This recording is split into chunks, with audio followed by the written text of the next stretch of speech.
Il torrente Muson nasce da due sorgenti, una a Monfumo e una a Castelcucco, e confluisce nel Brenta all'altezza di Vigo d'Arzere. Non tutti sanno che un tempo questo corso d'acqua arrivava direttamente in laguna e godeva dei benefici dell'era preindustriale, dove l'antropizzazione delle sue sponde era ancora limitata.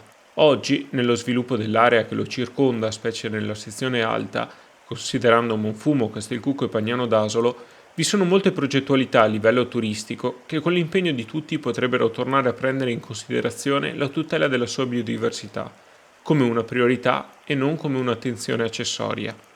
Negli ultimi 50 anni il Muson è stato fortemente ridimensionato. A influenzare il suo corso sono state cause dirette e indirette, tutte in qualche modo riconducibili all'opera dell'uomo. Anche se di tanto in tanto, attraverso furiose esondazioni, il Muson tenta di riprendersi ciò che un tempo era suo, il corso d'acqua non ha più quella caratteristica forma meandriforme che aveva una volta. La biodiversità che lo contraddistingue, tra flora e fauna, ha dovuto adattarsi agli stessi cambiamenti e nonostante tutto è ancora oggi molto ricca. Occorrerebbe tuttavia preservarla basandosi su fondamenti scientifici e attraverso il monitoraggio costante non soltanto delle autorità competenti, ma anche dei cittadini.